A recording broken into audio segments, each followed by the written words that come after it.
Less than 24 hours after Joe Biden declared his presidential campaign very much alive with a trove of Super Tuesday comeback victories, the former vice president is celebrating tonight with Hollywood A-listers.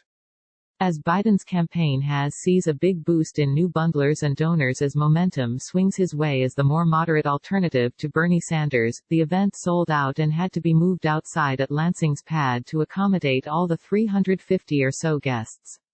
Tickets started at $1,000 per person. Leonardo DiCaprio, Sony Pictures Tom Rothman, Bad Robots Brian Weinstein and Los Angeles Mayor Eric Garcetti were some of the guests at a fundraiser at the Beverly Hills home of philanthropist and former Paramount boss Sherry Lansing, according to a source who was there. Co-hosts included John Emerson and Kimberly Emerson, Sim Farrar and Deborah Farrar, Eric Paquette and Cynthia Tells and Joe Waz. Biden made a quip about an incident that occurred on Tuesday night, when anti-dairy protesters barged on stage and disrupted his Super Tuesday victory speech before his wife Jill Biden blocked one of the demonstrators from getting close to her husband. "I'm probably the only candidate running for president whose wife is my Secret Service," Biden said, according to a Pool report. He added, "You don't screw around with a Philly girl. I'll tell you what. I thought I heard on the news on the way over that the committee in charge of Secret Service decided they have to start providing Secret Service for us. I think that's because they're afraid Jill's going to hurt someone. I tell you what, man, I married way above my station." The event originally scheduled for February 20th, but was moved when it became clear that Biden had to spend all of his time on the campaign trail in Nevada and then South Carolina. Lansing said that the event originally was going to be for just 80 people in her living room.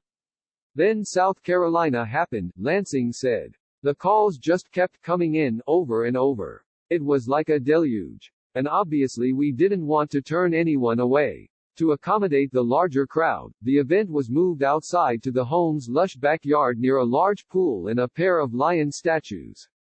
Other guests at the Biden event were former Governor Gray Davis and Los Angeles County Supervisor Hilda Solis. Senator Dianne Feinstein, DCA, another co-host with her husband Richard Bloom, introduced Biden by speakerphone from Washington, where she had a Judiciary Committee meeting on Thursday. She recalled how Biden chaired the committee when she was first elected to the Senate and he asked her to be the first woman member. "He knows how to get results," she told the crowd. "People talk big back here, but it takes somebody with some knowledge to get results." Additionally, Michael Bloomberg's decision to drop out on Wednesday after a pathetic Super Tuesday showing means a number of his backers are gravitating to supporting Biden's campaign. Among them is John Boehner, who was co-chair of the Los Angeles Leadership Committee for Bloomberg and has previously hosted events for candidates including Barack Obama and Hillary Clinton. He said that he was thrilled we are with Joe and not making the same mistake Republicans made in 2016, when the primary vote was splintered and they delivered Donald Trump. Some of Pete Buttigieg's LA team also is committing to work for Biden. That includes fundraising and public affairs consultant John Guile and Kevin McClellan, the former NBC Universal Global and International chairman who hosted Buttigieg at his home last summer. Meanwhile, Biden's campaign has an LGBTQ event on the books that is expected to draw former supporters of Buttigieg. James Costos, the former U.S. ambassador to Spain for Barack Obama and a former HBO executive, and designer Michael Smith are hosting a March 19 fundraiser for Biden at their New York home, with tickets set at $2,800 per person.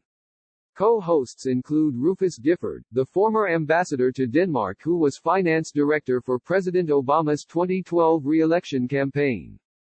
Taking it pretty easy today with just a short appearance this afternoon with Garcetti, thought to be a potential cabinet member, Biden and his team intend to spend the next few weeks trying to seal the Hollywood ATM deal with big bundlers who wrote big checks for Obama and Hillary Clinton.